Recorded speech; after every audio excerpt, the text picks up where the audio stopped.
Medicina de ponta. Olá, telespectador. Estamos mais uma vez aqui no programa Medicina de Ponta e hoje nós falaremos sobre o coração, sobre a cardiologia, um assunto que está sempre atual.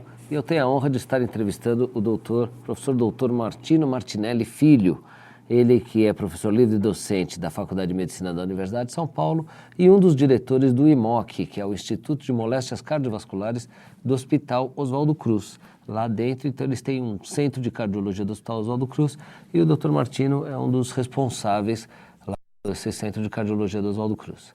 Tudo bem, professor Martino? Tudo bem, boa tarde, Rafael. Obrigado aí pela sua presença. Prazer. Eu gostaria de iniciar perguntando o que se fala muito sobre o que é a doença das coronárias, né? Como é que funciona o coração, o que o coração tem tanto problema? Então, grosseiramente falando, nós sabemos que o coração tem uma irrigação, são vasos, são encanamentos, que são responsáveis pela nutrição pelo sangue que vai nutrir o coração como um todo. O coração é um músculo. Essa nutrição feita através dessas artérias, ela é comandada por batimentos eletricamente iniciados, que é um sistema elétrico. Então, grosseiramente falando, o coração tem uma instalação elétrica, pequenos fios de cobre que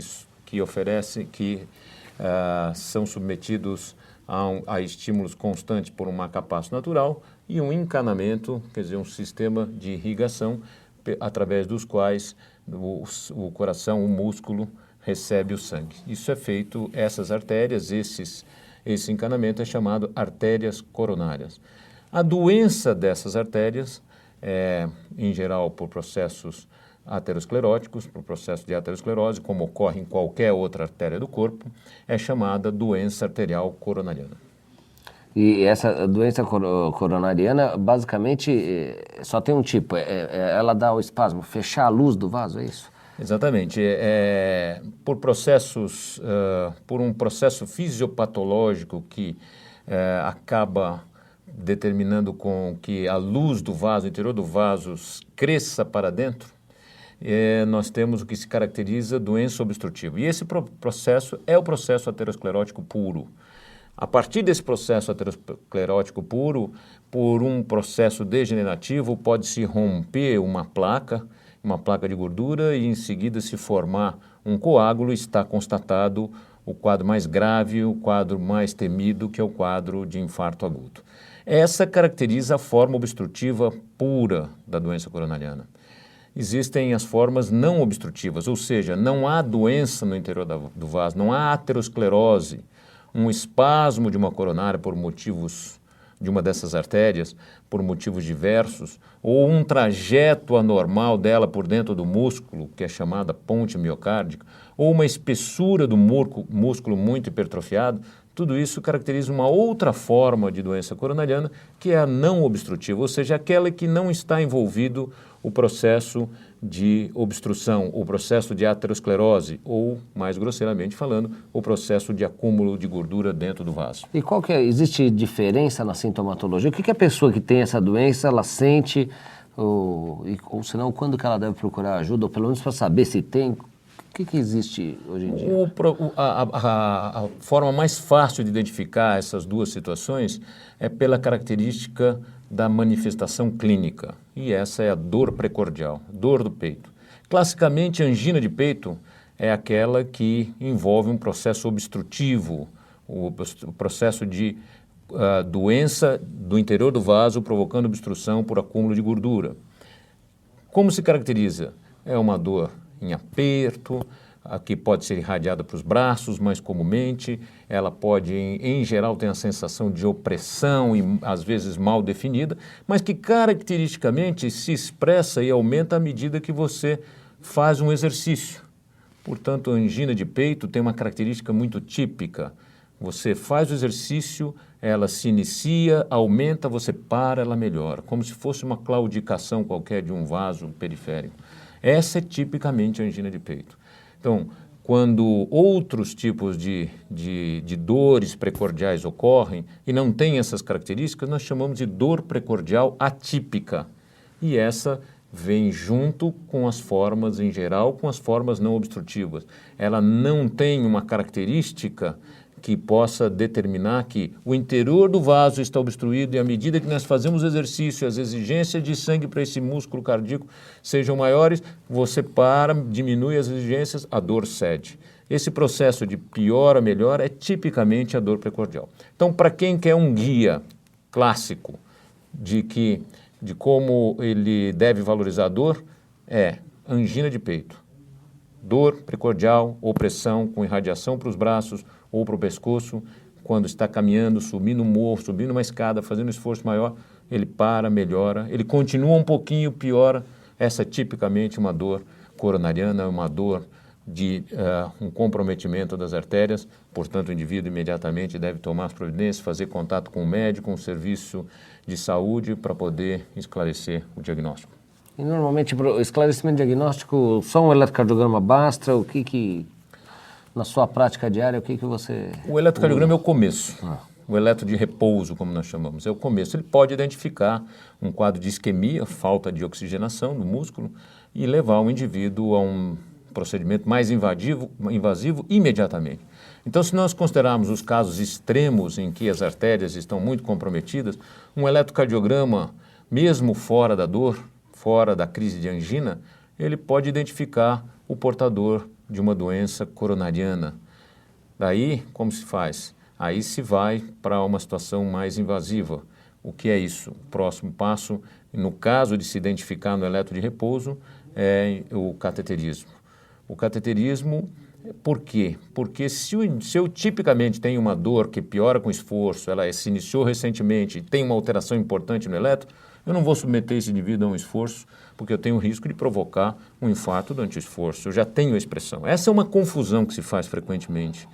O indivíduo tem o eletro muito alterado, uma dor típica, como um dia foi dito a ele que era preciso fazer um teste de esforço, ele se oferece com isso para fazer um teste de esforço e ele está correndo um grande risco. Então, eventualmente, ele pode ter um acidente durante o teste ergométrico. É evidente que num serviço em que se conhecem bem as regras de indicação, o próprio médico não permite que seja feito. Mas por aí escapa, em academia escapa, a gente já viu muita gente fazer teste de esforço em situação totalmente inadequada. O que acontece? Ele passa mal durante o esforço, ele tem uma angina, pode ter até um infarto durante um teste. Então, aí se fala, bom, então o indivíduo pode ter um infarto durante o teste? É que o teste foi mal indicado. Agora, criteriosamente, academicamente indicado, o teste de esforço tem um grande valor. Então, nessa situação que você colocou, em que o eletrocardiograma seria possível, sim, seria possível e suficiente para ir para uma terapêutica invasiva, no caso de sintomas clínicos manifestos e uma alteração bem evidente. Mas há os casos em que a dor não é bem identificada, ou porque o paciente não refere como devia referir, ou porque quem atende não valoriza muito, então um grande recurso que se tem, evidentemente, depois de um eletrocardiograma de repouso, que agora não mostra declaradamente uma alteração isquêmica, uma alteração de falta de oxigenação, então o próximo recurso passa a ser um teste ergométrico, um teste de esforço. E por que isso? Porque naquele processo que é o mais frequente, que eu disse, em que o interior do vaso está comprometido por obstrução, por acúmulo de gordura, à medida que eu faço esforço, eu tenho condição de detectar a ineficiência da passagem do sangue através desse vaso e declaradamente nós temos um registro no eletrocardiograma de que aquele músculo está sofrendo uma isquemia, está sofrendo uma manifestação inadequada que pode resultar em problemas graves. Dali para frente, eu vou tomar condutas conforme o caso, aí sim, da mesma forma que o caso anterior, caminhar para um cateterismo e, em função do resultado, tomar medidas terapêuticas adequadas. Quando você fala em cateterismo como medida terapêutica, o cateterismo não pode ser só... Muitas vezes ele é só diagnóstico, né? Normalmente, quando faz o cateterismo, vê algum problema, ele já põe um stent lá, já é terapêutico também? Sim, então a medida diagnóstica, o padrão ouro para se fazer diagnóstico de doença arterial coronariana é o cateterismo, é a cinecoronariografia.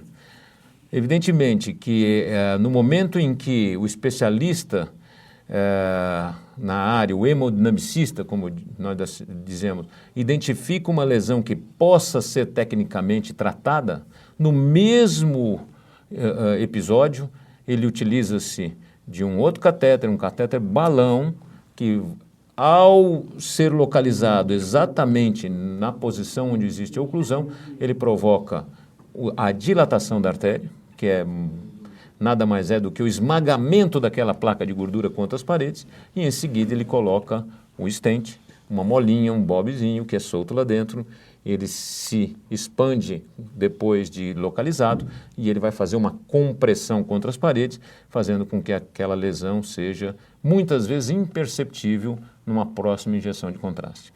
Então, ele é diagnóstico e ele é terapêutico. Por isso, hoje se utiliza a terminologia da hemodinâmica intervencionista, aquela que intervém terapeuticamente, substituindo o que antes se fazia larga mano através de cirurgia. O que são esses outros exames que são mais sofisticados e que eu acho que está tendo uma confusão? Muitas pessoas estão fazendo, às vezes, o exame de talho sem necessidade.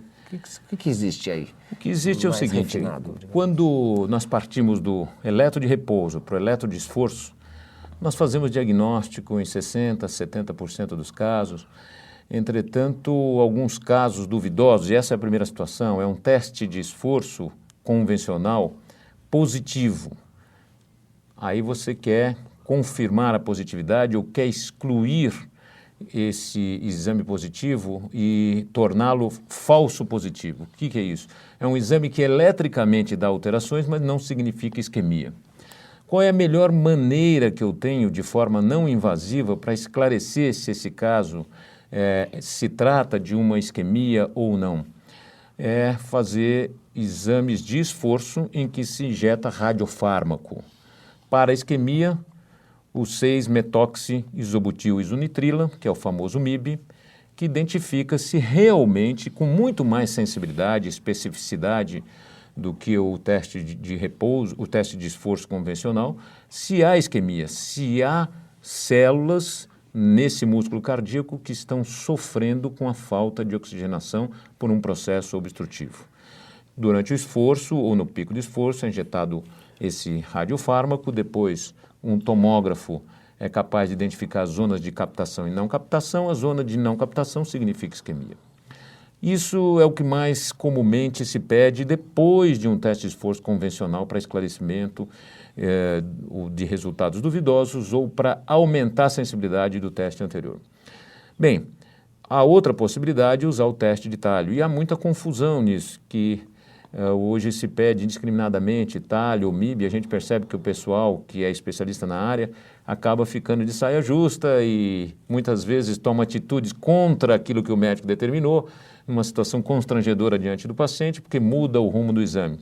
Na realidade, a outra situação mais comum é o teste de talho, que na realidade ele é usado hoje para identificar zonas de viabilidade do músculo. A situação mais comum é um indivíduo que já tem uma doença aterosclerótica crônica coronariana, tem, portanto, um processo antigo, já teve infarto, tem um coração com disfunção.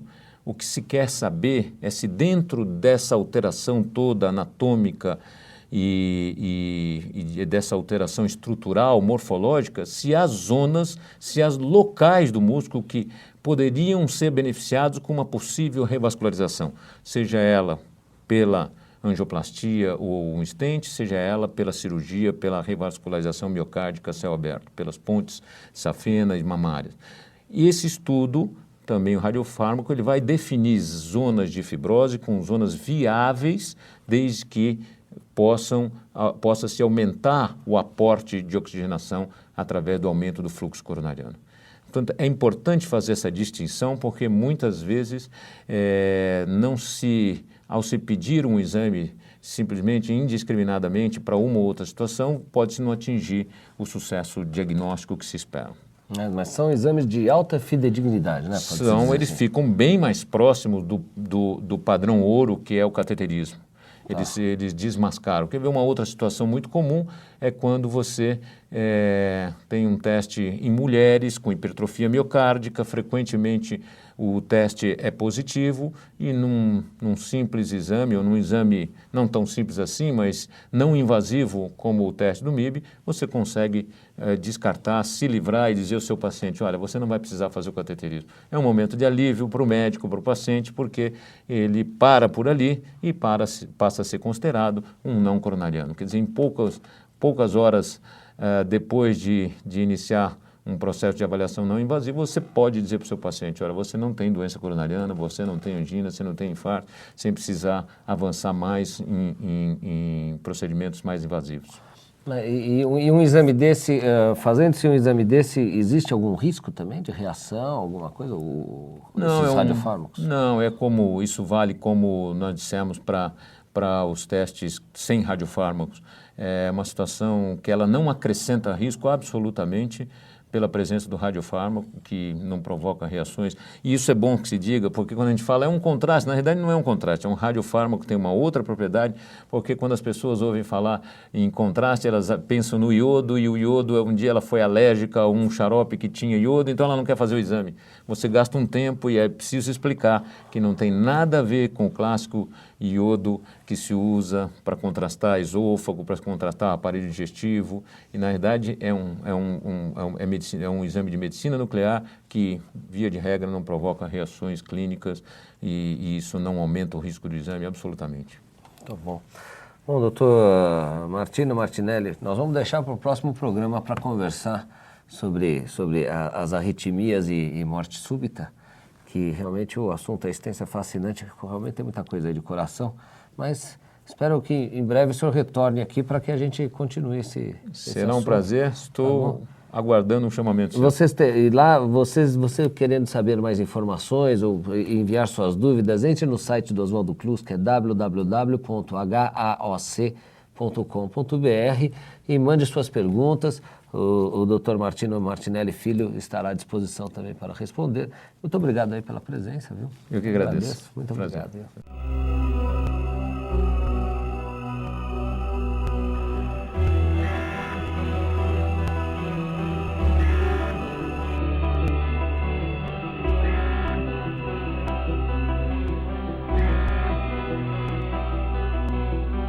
Medicina de ponta.